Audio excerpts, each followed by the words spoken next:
We have Carly Pearce on Pure Country, and I have not seen you since I think you were opening for Rascal Flatts in Toronto with Dan and Shay, which feels like 5 years ago. It really does. Oh my goodness. I know. How are you though? I'm so good. I'm in Iowa today playing a tractor festival or something, so I'm good. That's amazing. Well, I feel like I'm going to have like a girls' night with you right now because I feel like I have so many things I want to talk to you about. I feel like I need a glass of wine. And first off, let's start with the record because holy moly, I have never been more excited to talk to someone about a record before. And I'm not just saying this because it's you. I Oh, truly, this record blew my mind. I was like, I'm married to a songwriter, and I'm like, the hooks in these songs and the titles, the cleverness, how proud are you of this music? oh my gosh. As a writer, this is the first time that I've written all 15 songs. And just in a time where I lost my producer Busby to brain cancer right before COVID, and then all these things happened to me, and just to have really found truly what I believe is the sound I was always supposed to find in the right time, this country sound and these songs that mean so much to me. I am so proud. Oh, you should be. I can't wait for everybody to just dive into this record and listen to every song. What was the process of writing this one? Was it, because you released the EP and now you've got the full record. Did you go, hey, here's a few songs, and then go, whoa, I have so much more that I need to say and write down that I'm going to keep going? I did, and I didn't really know even what I was writing in the beginning, and the EP fell out, and then I put it out kind of thinking, okay, well, that was a good little moment for me to get some feelings out. And then it was like people just really attached themselves to that music for the first time in a way that I'd never seen. And it just really inspired me. And I knew that there was more to the story that I needed to get out. And I just kept writing. And then all of a sudden, here's 8 more songs. Well, I have to say, because it was hard for me to do this, but I want to go through some of the songs. What He Didn't Do has to be, I think, my favorite song on the record because I feel like 21-year-old Shannon needed that song to listen to because I see myself in that position. And I remember telling myself, don't focus on the stuff bad that he did to you. Just like focus on what he didn't do and try to find someone or aim to be looking for those things in somebody. And I feel like that song is such an important one for women and young girls to hear because you got to focus on what you deserve. And I think that is just such a great message. Thank you. Sometimes we lose sight of actually what we need. And we're just so worried about holding on to something or saying, he did this and he did this and he did this. And it's like, at the end of the day, it really doesn't matter what he did. It matters what he didn't do. Yeah. And you need to, I hope that when girls listen to this, they understand you hold the keys of your expectations and don't ever settle for something that you know isn't good. But it's so scary sometimes. And I mean, I've been in this position. Obviously you have too, because when you feel like you've made the decision that that's the person, it's hard to admit to yourself, but also to everybody else, even though it doesn't matter what everybody else thinks, it's still so hard to go, oh, it didn't work.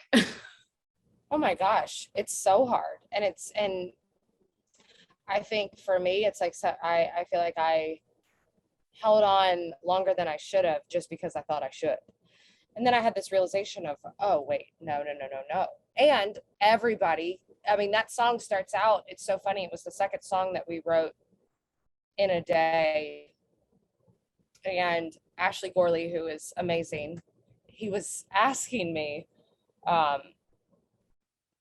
he literally looked at me and he's like, what the hell happened? And I was like, well, we're going to have to, and I said something, a phrase, and he was like, sit down. And we wrote this song, and it almost wrote faster than we could keep up with it. And it just felt like a really important perspective that I don't feel like I've really heard. Yeah, that was what I felt about it. I felt like every song was incredible, but that was the one that just hit me. And I was like, I am so glad this song is out there because this is such a, but then you have a song like Diamondback that I feel like it's kind of modern day, before he cheats kind of vibes. And I think it's so cool that Kelsey Ballerini is a writer on that. How did that song, what was the writing room like putting that song together? Because I feel like it almost had to be kind of a good release and a little bit fun. Totally. So the fun thing about this song is Kelsey and I were actually never in the room together. What happened was Kelsey and Shane McAnally took this idea into a write with Kelsey, and they had only landed on that post chorus, the keep the dog in the Cadillac, that whole thing. And Kelsey was like, okay, I can, from my understanding, she was like, I'll play this character. They were kind of doing it from a character's perspective because obviously she's very happy and it wouldn't feel right. And I guess it didn't feel authentic. And so Shane was like, wait a minute, I think this needs to be for Carly. And so Kelsey and I are friends. Kelsey was so good to me in the beginning stages of everything happening to me, and just gave me a lot of perspective and a lot of confidence, like as a person, to just like own what was happening to me. And so they played it for me and I was like, well, yeah, I would love to write on this. And it was so funny, like it just happened, and it happened so fast. And it's so cool to have a song with her that is just fun and kind of like a go off. To me, it's like the Natalie Maines moment where you go off. And Yep. I'm from Kentucky and I can go off too. And it's cool to see how far I've come when I listen to that song. See, I went to school in Kentucky for 5 years, so I feel like I have a little Kentucky in me now. And every time I hear it, I'm like, whoo, I love this song. Awesome. Thank you. I love that one too. So then we're going to like kind of go back to, the beginning, Carly Pearce. Where do you feel like when you look at this record and then you look back at Carly Pearce, who wrote and released Every Little Thing, where do you feel like you're at now? And what things kind of have happened to you? I mean, obviously we know what's happened to you, the success, everything, but what do you think was so important in getting Carly Pearce from there to here? I think that having those 2 albums with Busby was so key in finding my confidence. I trusted him. He was like almost an uncle figure to me. He was there with me in the beginning. He could have hard conversations with me. He helped me with the confidence to write songs. And then it's almost like, I remember our very last conversation I went to see him 2 weeks before he died. And he said, all I want for you is for you to fly. And I remember leaving there and just being like, I don't know what that means. I don't know what that means. And it stressed me out. Then he died. And I feel like what he taught me, I took into this record and into this season. And ultimately, Busby took me as far country as he could ever take me with I Hope You're Happy Now, which was a wonderful ending stop for all of what was to come. And I feel like I had the confidence to go into these rooms and actually sing the country music that I wanted to. And Busby was a pop producer from the Bay Area. I found Shane McAnally and Josh Osborne that really grew up loving 90s country. And so it just felt like the right move at the right time. And I have to say, winning all of these awards with I Hope You're Happy Now, which was the last song that Busby ever worked on, that is so special to me. And for us to win Single of the Year and have his name go across the screen when it happened, I was just like, you know what? We did it. I got emotional just because I've followed your story and I know how important he was family to you. So to see, that success that you got with that song was such a great honor to him. And it's so fun getting to see you play it with Charles Kelly of Lady A out on the road. How fun is it to just kind of like, hey, wherever you are, you're like, who wants to hop up on here and sing this one with me? It's so fun. I love Charles. I think we actually had thought about Charles for a moment on the song before we ultimately chose Lee. And it's just cool. Charles is such a performer, so it's been fun to just kind of do that. And it's fun that there's actually a version out in the world that we performed on the CMAs, and it's so fun. That song is so fun, and it's fun to have moments to get to sing it with Lee and sing it with Charles, and who knows, somebody else might sing it with me. Yeah, I know. I can't wait to see who else you get to do that with. I feel like maybe like go old school country at some point. That needs to happen. Maybe like an Alan Jackson or a Garth Brooks. I don't know. Just put it out there. Yeah, So since we're talking about Busby, the song Show Me Around, I just feel like, were you prepared for how many people were going to find themselves in that song and how it became such a phenomenon as far as people relating to something that was so personal for you, but everybody around you going, I felt that? That's got to be incredibly special just for your story with Busby and as a writer. That song is so special, yes. And I've obviously been told hundreds of stories from fans where that song has brought them comfort. And grief is so hard when you lose someone. And I've lost quite a few people that were very special to me. And it's, you know, we all are like, oh, I'm never going to see them again. And it's awful. And they're gone. And I don't want to forget them. And it's like, I was at his funeral, and one of our friends from Nashville was giving a beautiful eulogy of Busby's life. And he was just saying how he felt like Busby was getting and looking at heaven like he would Disneyland for his 3 daughters and his wife and for all of us. And he would show us all of those special parts when we got there. And I just wrote Show Me Around in my phone that day. And I took it to 2 people that are so close to him as well. And we wrote this song, and it was just like, we knew it was something.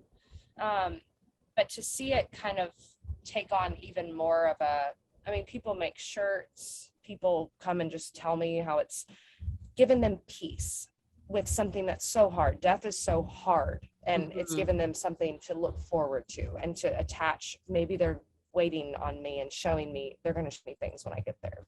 Yeah. And honestly, when I heard it, I was becoming a new mom, and I thought to myself, you know, that's such a hard thing to explain to kids.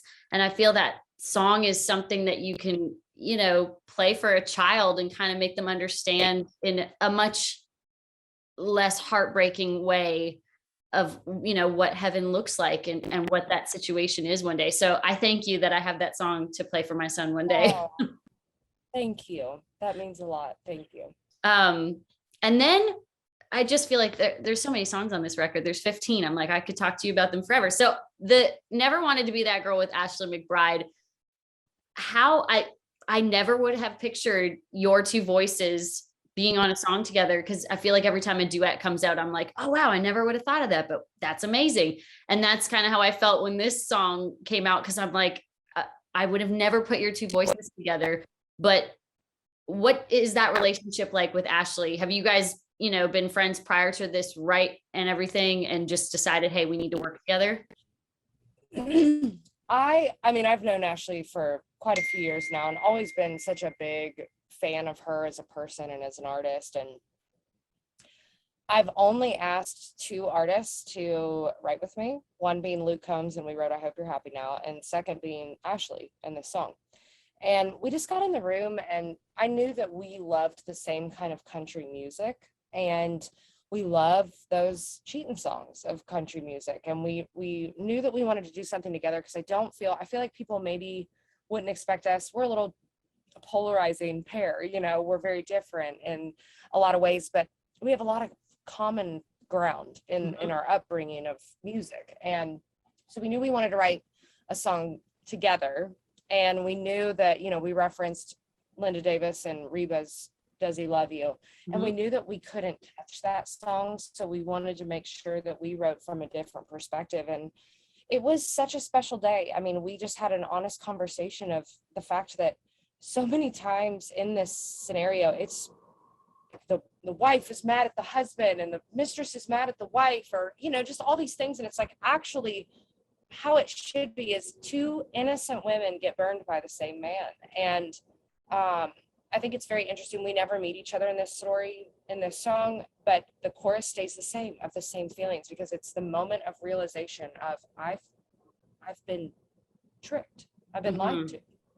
And that's real. Yep. I think it's sad to say this, but most women have been in one of those positions at some point in their life. Hopefully you don't ever have to be, but most of us have. So that song is just one of those ones, again, that I listen to and I'm like, yep, there was a point in my life where this was me. Yes. Yes. Then, because I know obviously you're a writer on this whole record, Your Drink and My Problem, there's a line in that song, and this is always a tricky question, I feel like, for a writer, especially when you have so many songs to pick from, but there's a line that says, it ain't my tab, but I'm always paying. And I love that line so much. Can you pick a lyric in this album that is your favorite? Sorry.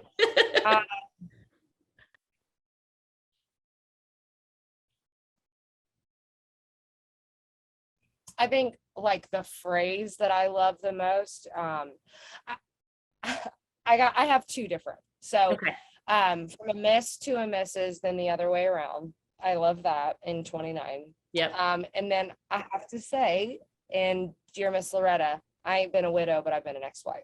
Those are probably my favorite lines. Yeah, I will say your writing, and I know you have a lot of writers on this, but you're the part that fits in every song. It's so intricately clever, but yet simple, which I think is so tricky to do as a writer, to make, your songwriter buddies go, whoa, that girl. And then have, fans that can understand every song and relate to it. That's a tricky thing to do, but you definitely accomplished it on this record. Thank you. I mean, in a lot of weird ways, I feel like this was the album I was born to make. And I'm like, how can you say that? But it really, I feel like it is so authentically me. No one else could have written these songs. And it's a shocking album in a lot of ways, but it's also just so much truth and honest. And, I'm so proud of it. Oh, you should be. I'm proud of you for writing it, because I feel like it had to be also such an amazing therapy session, which I'm a little jealous because most of us don't get to write down all our feelings like that. We should, but we don't get to. And I'm so glad that you got to, because I think it's important for healing too. Last thing, congratulations on the Grand Ole Opry. I am so excited for you. I don't think you'll ever come down off that, that ride of that night, but what was it like, not only getting the ceremony with Trisha Yearwood, but getting to sing on stage with her? How incredible was that? Oh my gosh. Well, I mean, from the invitation from Dolly, Yeah, and then that to too. go into my 90s country, I mean, she was it for me, Trisha. Her and Patty Loveless, and now they're both parts of my story. And Trisha is such a wonderful person. She's become such a friend of mine, and somebody that I genuinely, and I'm not just saying this, could call and get advice from. She sent me a super nice note when I was going through all my stuff. And she's just a wonderful person, and then also such a legend. And to stand there on stage and sing a song that I've belted out for years as a kid, trying to pretend to be her with her, it was just so unbelievable. It was so special. You deserve it though. I'm so proud of you. I'm so excited for you. Fans are going to freak out with this record, and I can't wait to hear you play it fully through in real life at some point soon. Thank you so much. I appreciate it. All right. Well, Carly Pearce, thank you for joining us on Pure Country, and hopefully we get to have you back in Canada soon.